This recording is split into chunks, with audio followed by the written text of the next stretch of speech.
사랑에는 거짓이 없나니 악을 미워하고 선에 속하라. 형제를 사랑하여 서로 우애하고 존경하기를 서로 먼저 하며 부지런하여 게으르지 말고 열심을 품고 주를 섬기라.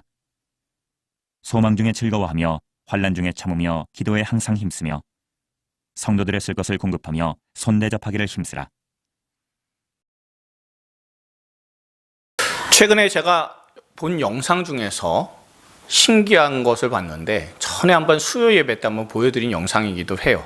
그래서 한번 여러분들께 보여드리고자 합니다. 아주 짧은 영상 2개인데 한번 보셨으면 좋겠습니다. 이런 종류의 영상이요, 유튜브나 이런 데 보면 대단히 많이 나와요.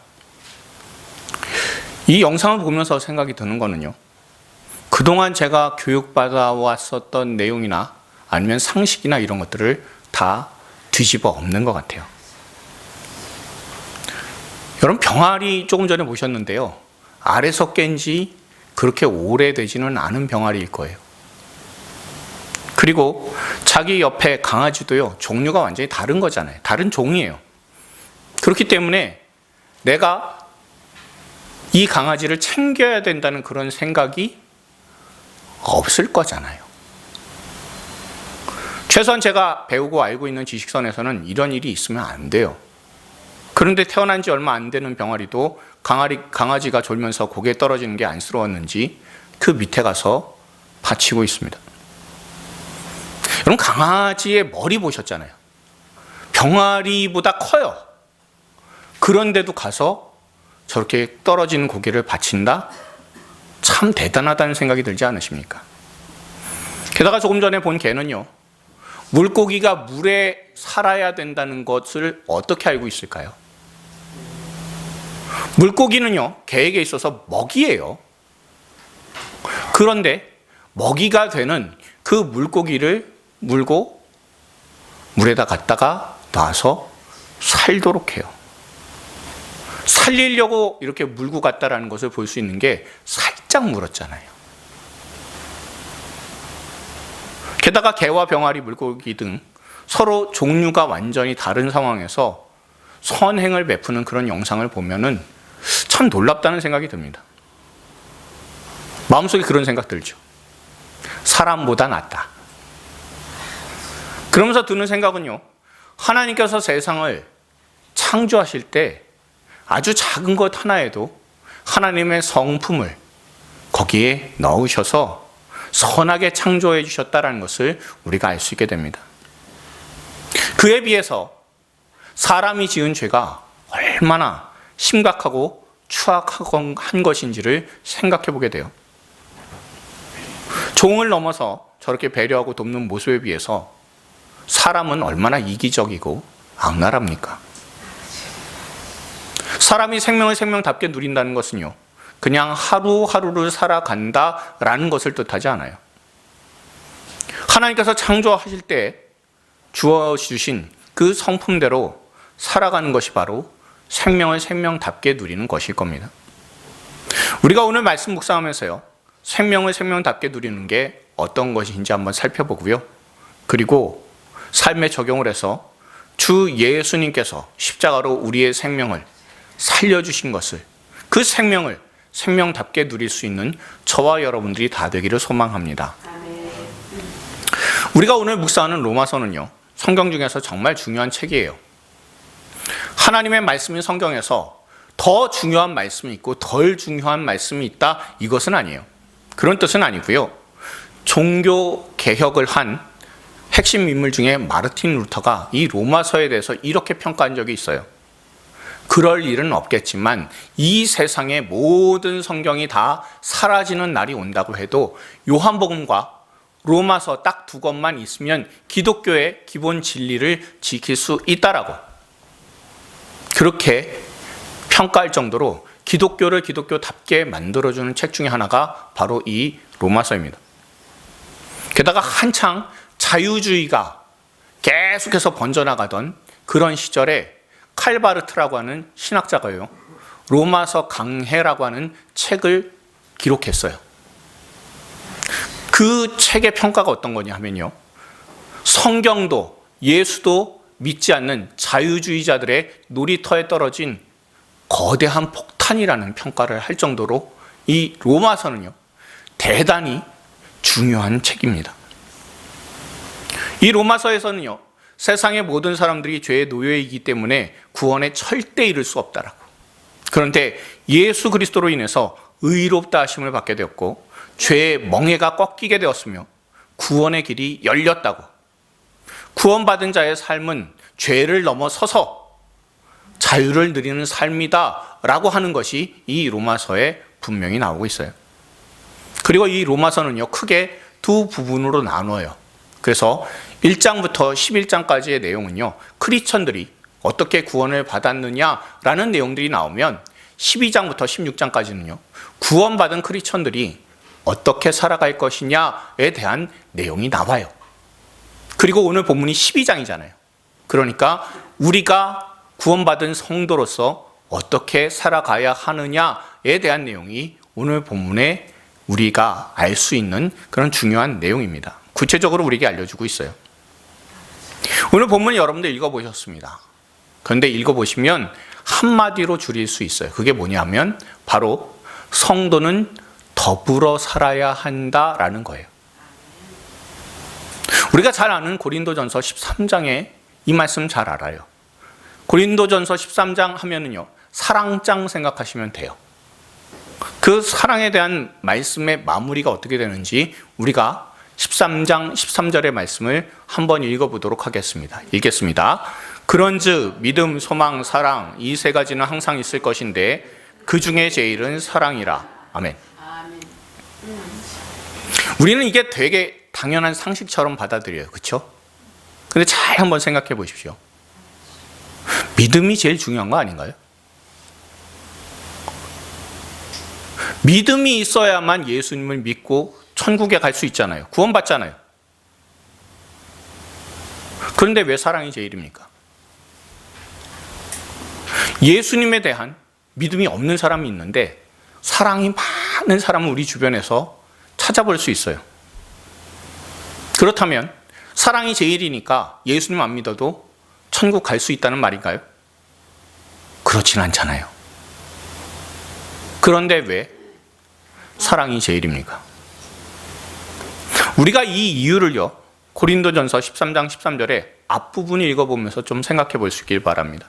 조금 더 구체적으로 우리가 묵상하기 위해서 이 말씀을 새 한글 성경이라는 성경으로서 우리가 읽어볼 수 있길 바랍니다. 읽겠습니다.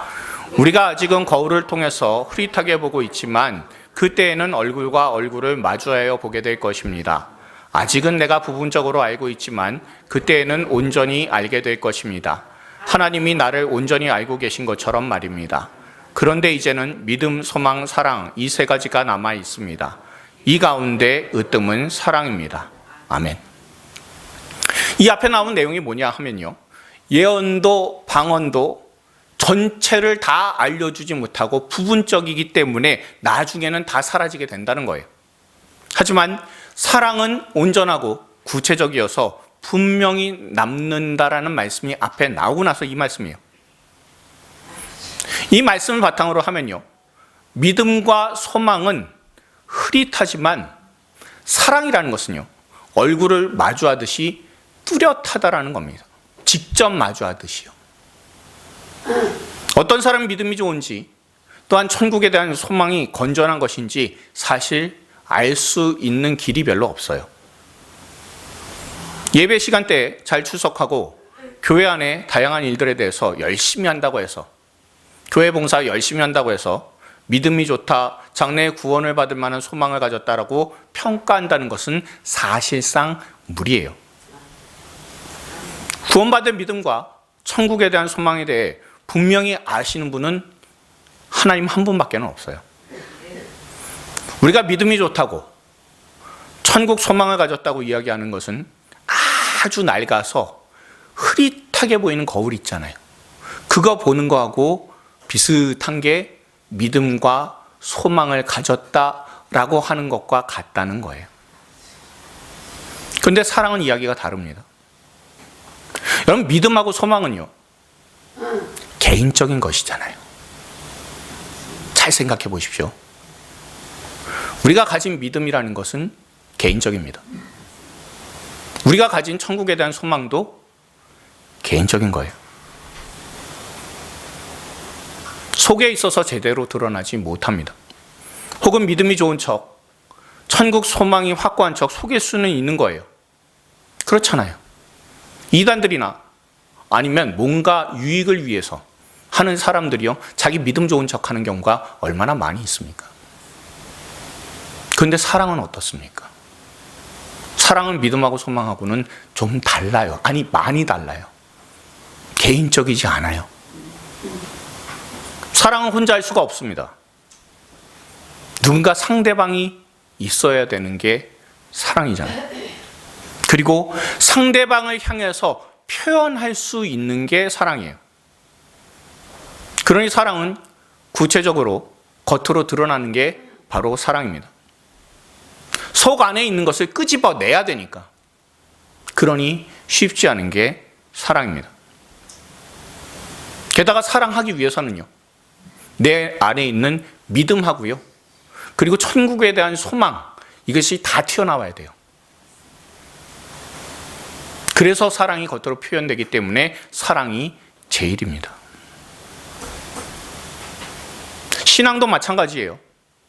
신앙이란 아무것도 없는 곳에서 꽃을 피우는 게 아닙니다. 신앙은 공동체라는 환경에서 꽃 피우게 되어 있습니다. 그래서요, 신앙이라고 할 때 신앙은 단순히 신앙이라는 말에서 그치지 않아요. 반드시 거기에 생활이라는 말이 들어가게 됩니다. 그래서 신앙 생활이라고도 하고 생활 신앙, 생활 믿음이라고도 해요. 그리고 신앙은요, 반드시 공동체를 바탕으로 하고 있어야 됩니다. 그리고 공동체 안에서의 신앙생활을 통해서 우리의 신앙이 올바른 것인지 그릇된 것인지 다 드러나고 입증하면서 우리가 살아가야 돼요. 현재를 살아가는 사람들 가운데 사단의 공격을 받고 있는 게 있는데 그 중에 하나가 관계 깨는 거예요. 사탄이 첫사람 아담을 유혹할 때 한 일이 무엇입니까? 하나님과의 관계 깨는 거잖아요. 사탄이 하는 일들이요, 관계가 깨지도록 하는 겁니다. 믿음을 가진 사람들이 자주 유혹당하는 거는요, 이 관계 깨는 거예요. 주로 믿음을 가진 사람들에게는 내가 잘났니, 네가 못났니 하는 정죄라는 방법으로 관계를 깨도록 합니다. 서로 정죄하다 보니까요, 상처를 입게 돼요. 상처를 받은 사람들은요, 관계를 거절하는 성향을 가지거나 죄책감에 시달리고 자기를 비하합니다. 이것이 반복이 되면요, 다른 사람들을 공격하는 모습이 돼요. 다른 사람을 공격하는 사람들은요, 자존심이 무척 강해요. 그런데 다른 사람들을 공격하는 그 사람들의 마음을 잘 들여다보면 자존심이 강한 것 같은데 그 안에 뭐가 있냐면 열등감이라는 게 있습니다. 다시 말하면 남을 공격하는 사람일수록 자기의 열등감이 강하고 비교의식에 사로잡혀 있다는 것을 우리 알 수 있어요. 그래서 늘 이 열등감과 비교의식을 바탕으로 다른 사람 계속해서 공격하다가 관계를 다 깨뜨리게 돼요. 제가 말씀을 드리지만 세상에서 가장 미련한 사람 중에서도 미련한 사람이 있다면 하나님과의 관계든 사람과의 관계든 관계 깨는 사람이 제일 미련한 사람이에요. 관계 깨놓고 나서 나중에 뭐라고 합니까? 하나님 왜 나를 이렇게 외롭게 두시냐고. 왜 주변에는 사람들이 없냐고. 내 마음 몰라주고 날 외롭게 하는 사람들이 참 나쁘다라고만 그렇게 이야기를 해요. 관계 회복을 위해서 가장 필요한 것이 무엇이냐라고 한다면요, 그것이 바로 오늘 본문 9절과 10절에 거듭되는 사랑이라는 겁니다. 사람의 사랑은 항상 불완전해요. 그리고 자기 유익을 위해서 사랑하는 경우들이 얼마나 많은지 몰라요. 그러니 사랑이라는 것에 대해서 생각할 때 우리 예수 믿는 사람들이 본능적으로 떠올려야 되는 분은 바로 우리 주 예수님이세요. 성경에서의 예수님은요, 굉장히 부드럽고 선한 분이세요. 예수님의 말씀과 행동에 대한 기록을 보면 예수님은 참 하나님이시지만 참 사람이시고 참 사람으로서 참 겸손하셨다는 것을 우리가 알 수 있게 됩니다. 그리고 예수님은요, 다른 사람의 아픔을 깊이 이해하신 분이십니다. 친구라고 부를 정도로 아꼈던 나사로가 죽었을 때요, 예수님께서는 눈물을 흘리셨습니다. 그리고 예루살렘을 보시며 장차 망하게 될 로마 군대에 포위되어서 망하고 하나님 앞에 회개하지 않을 그 예루살렘 성을 보이면서 우셨습니다. 그리고 예수님께서 스스로 자신을 소개하실 때 나는 겸손하고 마음이 온유하다라고 그렇게 말씀하시잖아요. 세상의 주인이신 하나님이신데 마음이 온유하고 겸손하다, 그럴 이유가 없어요. 잘 생각해 보십시오. 여러분들이 지나다니다가 한 번씩은 본 불상이든 아니면 다양한 그런 우상들을 보셨을 거예요. 거기에 온유함과 겸손함이 보입니까? 아니잖아요.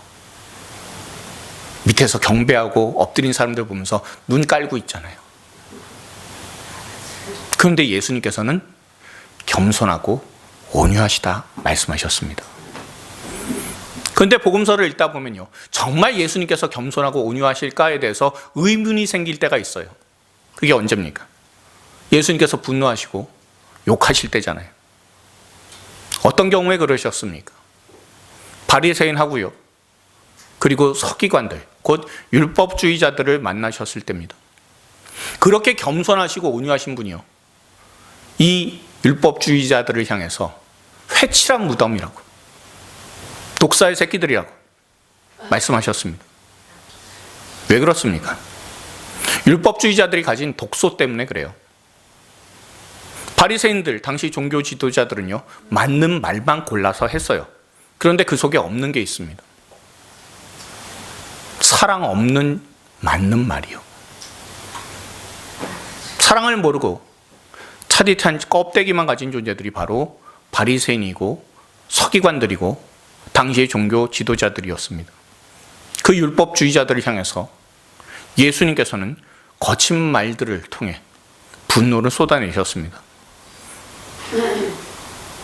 율법주의자들이요, 지금도 예수 믿는 사람들에게 영향 끼치려고 해요. 교인들이 율법주의자들에게 영향받게 되면 그러면 나타나는 현상이 있어요. 이상하게 사람을 구별해요. 우리 주변에 어떤 사람은 참 선지자고 어떤 사람은 거짓 선지자다라고 구분하는 사람들이 주변에 생길 때가 있습니다. 물론 하나님의 말씀은 성경에 입각해서 참과 거짓을 구분하는 경우도 있지만 대부분의 사람들이 자기 기준을 가지고 구분하는 경우가 많이 있어요. 그리고 이런 사람들은요, 대부분이 공격성이 참 강해요. 밤낮 누구든지 미워하고 공격합니다. 하지만 하나님의 은혜에 사로잡힌 성도들은요, 공격이 쉽지 않아요. 다 똑같이 죄인인데, 내가 조금 더 은혜를 일찍 받았을 뿐인데 라고 생각하기 때문입니다. 하나님의 은혜를 받으면요, 내 자아가 깨지게 됩니다. 여러분 잘 생각해 보시면요, 내가 깨지는 길, 내 자아가 깨지는 길에는요, 두 가지 방법이 있어요. 하나는요, 고난을 통해서 맞아서 깨지는 경우가 있고요. 또 다른 경우는 하나님의 은혜를 깊이 체험하면 자아가, 내가 깨지게 됩니다. 그냥 미지근하게 사랑하는 것이 아니라 뜨겁게 하나님을 사랑하게 되면요, 우리 입에서 나는 하나님께 정말 최선을 다했다라는 말이 안 나와요. 나는 아무리 하나님을 사랑하려고 해도, 아무리 노력해도 나는 사랑을 할 수가 없는 존재구나. 그런데도 불구하고 예수님은 그런 나를 더 나보다 사랑해 주시는구나 라고 깨닫게 됩니다. 예수님께서 왜 율법주의자들을 싫어하셨습니까? 율법주의자들은요, 겉으로 보면요, 말씀대로 사는 것 같아요. 그런데 말씀대로 살지 않고 사기를 치는 거 우리가 잘 알고 있어요. 고르반 보시면 아시잖아요. 사람들은 누구든지 나처럼 하면 말씀대로 살 수 있다라고 하는 사기를 치고 있잖아요.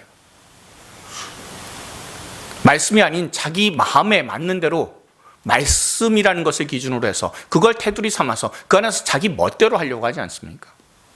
자기 합리화를 만들어 나가는 사람들, 정말 내로남불인 사람들이 바로 이 율법주의자들입니다. 그런데 우리는요, 말씀대로 살려고 하면 아무리 노력해도 그게 안 된다라는 것을 알게 돼요. 그래서 나중에 가면요, 이런 기도들을 한 번씩은 다 해보셨을 거예요. 하나님, 나를 불쌍히 여기소서. 하나님, 저한테는 은혜가 필요합니다. 제 능력으로는 안 됩니다. 하나님이 저를 용서해 주셔야 됩니다. 욥처럼 구속자가 필요합니다. 하나님, 제가 안 되는데 하나님께서는 다 하실 수 있으니 하나님, 저를 이 절망과 이 고통과 이 낙심과 이 의심과 불안으로부터 저를 구원해 주십시오라고 하는, 나를 불쌍히 여기소서라는 그런 기도들 한 번씩 다 해보셨을 겁니다. 그런데 그 기도를 하나님께서 원하십니다. 예수님께서는 이렇게 자아가 깨진 사람에 대해서 이렇게 말씀하셨어요. 누가복음 7장 47절의 말씀입니다. 우리가 한번 읽어보도록 할게요. 그의 많은 죄가 사하여졌도다. 이는 그의 사랑함이 많음이라. 사함을 받은 일이 적은 자는 적게 사랑하느니라. 아멘. 이 말씀은요, 내가 하나님 앞에서 큰 죄인이다라는 것을 더 많이 깨달으면 깨달을수록 하나님의 사랑이 깊다라는 것을 깨닫게 된다는 거예요. 율법주의로는 하나님의 사랑을 깨달을 수 없다는 것을 우리에게 잘 알려주는 말씀이기도 해요. 하나님의 마음에 합한 사람이다라고 하면 제일 잘 아는 사람 누구 있습니까? 다윗이잖아요. 그런데 다윗이 하나님을 제일 사랑했을 때, 가장 많이 사랑했을 때가 언제였을까 한번 생각해 보십시오. 언제 하나님을 제일 많이 사랑했을까요? 고생고생한 끝에 이스라엘의 왕위에 올랐을 때이겠습니까? 아니면 골리앗을 물리쳐서 이스라엘 전체의 영웅으로서 사람들에게 환호를 받던 때였겠습니까? 저는요, 그런 성공보다도요, 자신이 밧세바와 간음을 저지르고 나단 선지자가 와서 다윗을 책망할 때, 그때 하나님의 사랑을 깊이 깨달았을 거라고 생각했을 거예요. 다윗이 시편 51편 17절에서 이렇게 고백하고 있어요. 나단 선지자가 와서 너는 죄인이라고 분명히 선포했을 때 이렇게 고백합니다. 우리가 같이 다윗의 마음을 생각하면서 읽어볼 수 있길 바랍니다.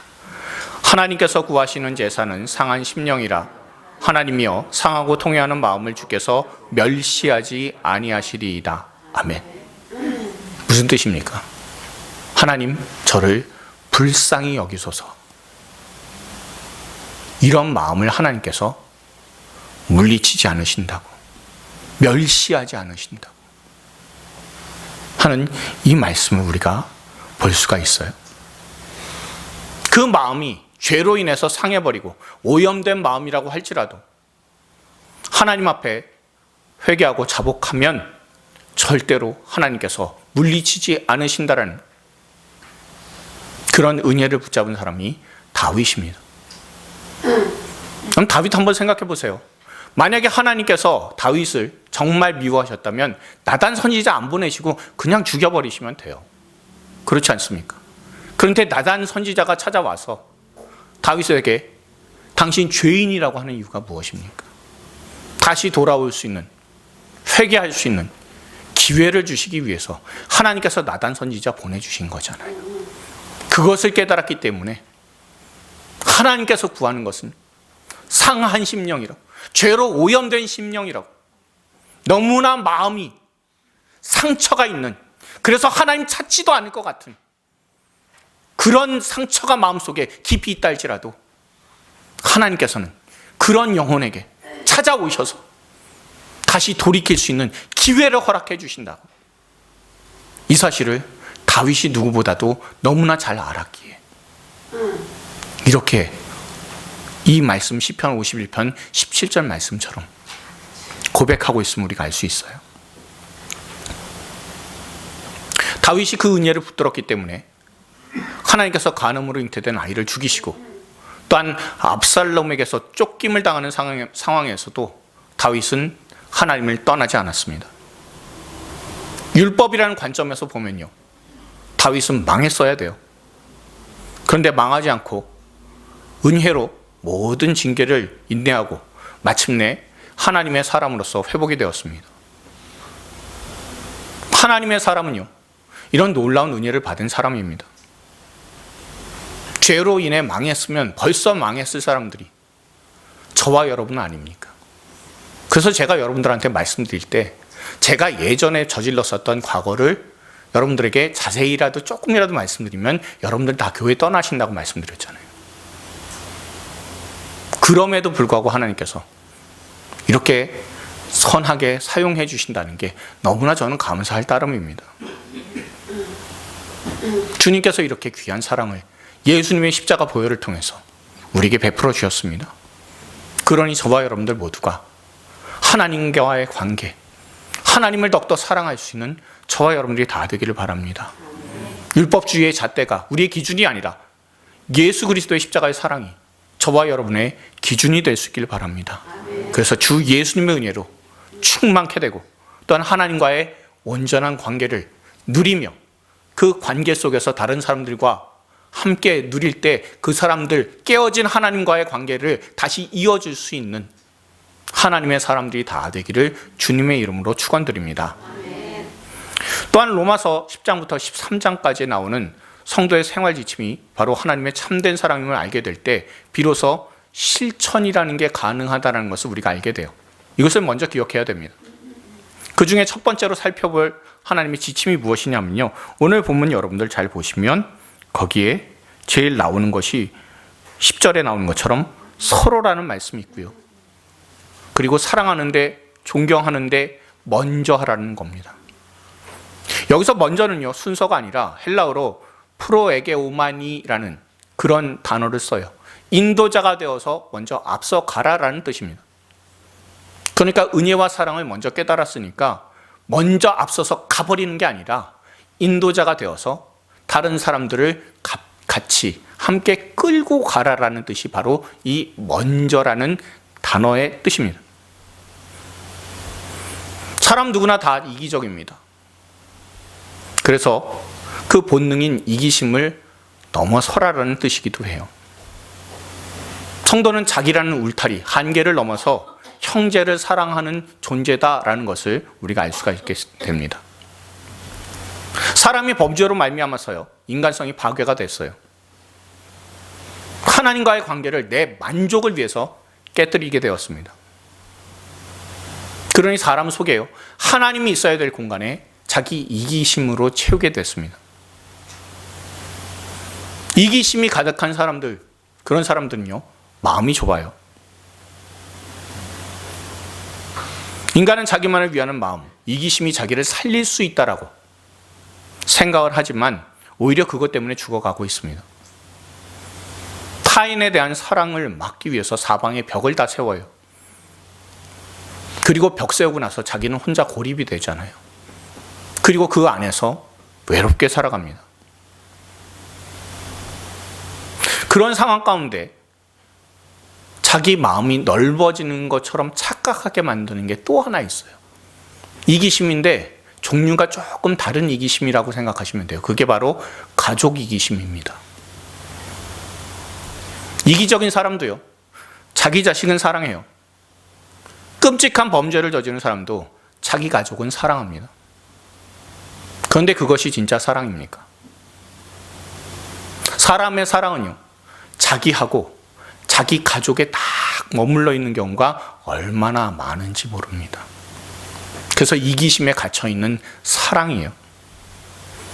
그래서 예수님께서 이 땅에 오실 때 자기 이기심에 딱 갇혀있는 사람, 그 한계에 갇혀있는 그 사람을 예수님의 십자가를 통해서, 보혈을 통해서 그 벽을 허물고 그 한계를 넘어설 수 있도록 이 땅에 직접 찾아와 주셨습니다. 마가복음 5장에 보면요, 회당장 야이로의 딸을 살리신 내용이 나와요. 딸아이가 막 죽어가고 있어요. 그래서 예수님을 찾아왔습니다. 회당장의 신분으로 예수님 찾아온다는 건 사실 말이 안 돼요. 그 당시의 습관으로 보면, 그 당시에 사람들의 생각의 관습에는요, 예수님을 찾아가면 안 되는 사람이 회당장이에요. 그런데 그 세상에 있어서의 관습을 깨는 게 뭡니까? 자기 자녀가 아프니까 그 한계를 넘어서서 예수님 찾아가잖아요. 그런데 예수님 어떻게 하세요? 즉시 가시면 되는데 도중에 12의 혈루증 환자 여인을 만나시게 돼요. 그 여인하고 예수님께서 조금 시간이 걸렸잖아요. 정말 바쁜 상황에 지체가 되었습니다. 예수님께서 바쁜 거 모르실까요?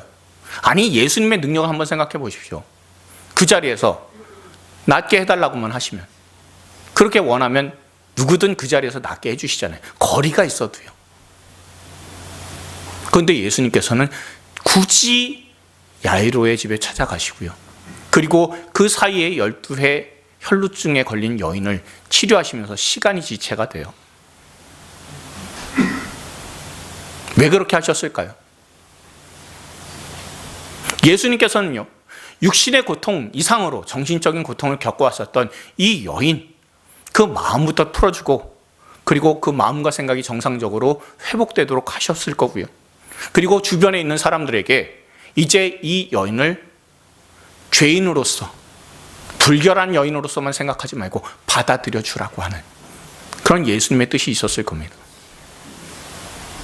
그런데 이 가운데 생각지도 않게 큰 은혜를 받은 사람이 아마 야이로였을 것 같아요. 잘 보시면요, 야이로가 예수님한테 딸이 죽어가고 있는데도 불구하고 재촉하지 않아요. 심지어는요, 딸이 죽었다는 소식이 들렸어요. 그런데도 불구하고 예수님께서 두려워 말고 믿기만 하라라고 한 그 말씀을 그대로 믿었습니다. 그리고 나서 자기 아이가 죽었다고 사람들이 다 포기했었던 그 아이가 일어나는 것을 보았습니다. 여기에 더해서 큰 축복은요, 내 이기심이나 내 두려움, 이 모든 것을 다 뛰어넘어서, 한계를 넘어서 역사하시는 예수님의 놀라운 능력과 은혜를 깨닫게 되었을 거고요. 내 딸이 귀하면 12의 혈루증 환자도 똑같이 귀하다는 사실을 아마도 깨닫게 되었을 것 같아요. 우리가 이 말씀을 통해서 구해야 되는 것이 무엇이냐면, 오늘 본문 10절의 말씀처럼 형제 사랑을 구해야 된다는 겁니다. 우리가 밤낮 하나님께 구하는 게 뭐가 있습니까? 자기 병 낫고 자기 부자 되는 것, 아니면 자기 자녀 잘 되는 것을 구할 때가 많아요. 하지만 주님은요, 그 가르침을 통해서, 또한 이 말씀을 통해서 우리에게 알려주시잖아요. 진짜 사랑이라는 것은 자기 자신의 한계를 뛰어넘고 자기 가족을 뛰어넘는 거라고 말씀해 주시는 겁니다. 우리가 되게 자랑하는 게 어떤 겁니까? 나도 야이로처럼 하나님 앞에 간절히 엎드렸더니 병이 낫고 자녀가 잘 되고 돈 많이 벌어서 소원 성취했다가 아닙니까? 그렇게 자기나 자기 가족을 위한 소원이 성취가 되기만 하면 주변에 혈루증으로 앓고 있는 그런 여인이 죽든 살든 관심 없는 게, 그게 세상 사람들의 모습이고 또한 우리의 모습이 아닐까요? 우리가 지금 간절히 하나님께 구해야 되는 것이 있다면요, 진정한 사랑을 하나님 앞에 구해야 된다는 겁니다. 사람은요, 자기 본성대로 사는데요, 이 본성대로 산다는 게 어떤 거냐면요, 자기가 좋을 때는요 자기 욕심껏 살아요. 하지만 자기가 안 좋을 때는 두려움 가운데 삽니다. 본성대로 사는 사람이라고 하면요, 욕심대로 살거나 두려움 속에서 사는 사람이 본성대로 살아가는 거예요. 그런데 하나님께서는, 우리 주 예수님께서는 그걸 넘으라고, 형제 사랑을 통해서 넘어가라고, 서로 먼저 하라고 우리에게 말씀해 주신 겁니다. 우리 주변에도 12의 혈루증 환자처럼 그 사연 알아주지 않고 속으로 끙끙 앓고 있을 그런 사람들이 우리 주변에 있을 거예요. 그때 예수님께서 하신 것처럼 그분들에 대해서 치유할 수 있는 능력은 없어도 예수님께서 그 모든 사연들을 다 들어주셨던 것처럼 들어줄 수 있고 공감해 줄 수 있는 하나님의 사람들이 다 될 수 있길 바랍니다. 아마도 이런 모습을 가진 사람 중에 한 명, 제가 이 사람이 아닐까 생각해서 소개해드린 사람이 있어요. 큰 사고를 당했어요.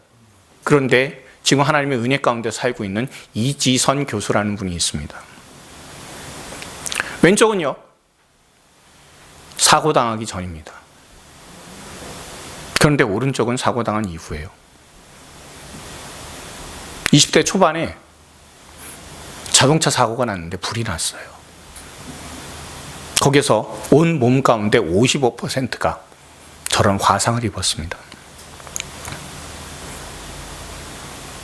화상 입고 나서 그대로 있었던 것이 아니라 이 가운데 하나님께서 나를 인도해 주셨고 하나님의 사랑이 나타났다라고 유튜브나 소셜미디어에 계속해서 올렸어요.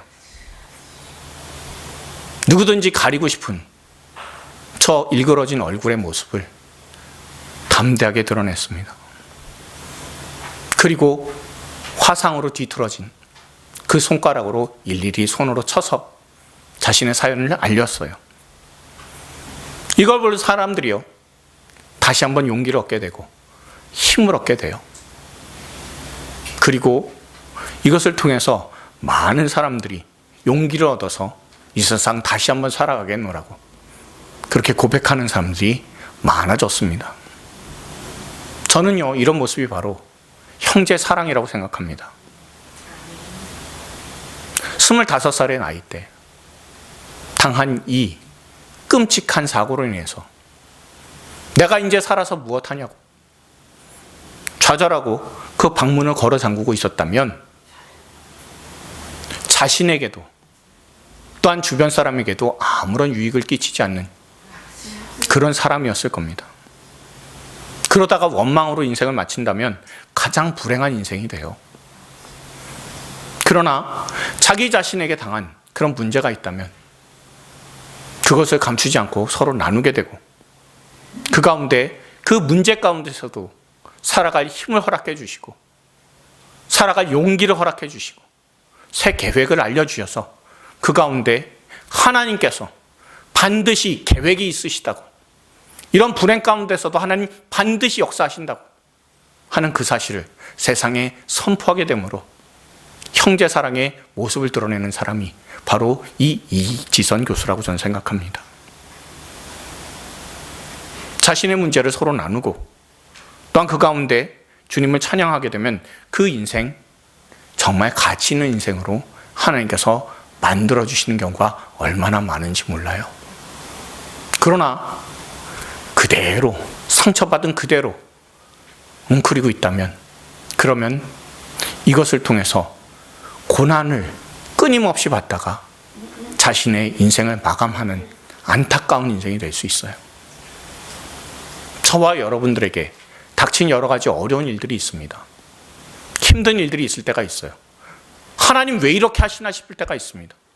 왜 그런 일이 있어서 나한테 이렇게 상처를 남겨주십니까? 라고 하나님께 원망하는 경우들도 있어요. 그러나 그때 예수님의 십자가를 기억하시고 나 같은 죄인 주님 앞에서 다시 살도록 해주셨다는 것, 그리고 나 혼자 살아가는 이기적인 사람이 아니라 형제 사랑을 할 수 있는 사람으로서 하나님께서 만들어주셨다는 것을 꼭 기억하면서 작게는 우리 가족을 넘어서 나 하나를 넘어서 이 공동체 안에서 이 산정목교회 안에서 내가 무언가를 할 수 있는지 돌아보고 그리고 그 어려움을 당한 성도가 있다면 같이 일으켜줄 수 있는 저와 여러분들이 다 되기를 바랍니다. 아까도 제가 환우들 말씀드렸잖아요. 그냥 말씀드린 게 아니라 찾아가십시오. 전화로 방문해 주십시오. 문자로라도 그렇게 말씀을 해주시고 힘내시라고 권면할 수 있으므로, 그래서 형제 사랑을 하나님 앞에 드러내고 나도 지금 현재 형제 사랑을 할 수 있는 존재임을 분명히 깨닫고 더욱더 힘과 용기를 얻을 수 있는 저와 여러분들 다 될 수 있길 바랍니다. 하나님께서는 이런 형제 사랑을 해줄 사람을 찾고 계신다는 것 잊지 말고 이 사랑의 열심인 우리 산정목교가 될 수 있기를 주님의 이름으로 축원드립니다. 우리 주변에 계신 분들한테 이렇게 권면해 주십시오. 사랑은 한계를 넘어갑니다. 자, 한 번 더요. 형제 사랑으로 예수님을 닮아갑시다. 마지막으로 한 번만 더 하겠습니다. 내 안의 한계를 넘어 일하시는 예수님을 찬양합시다.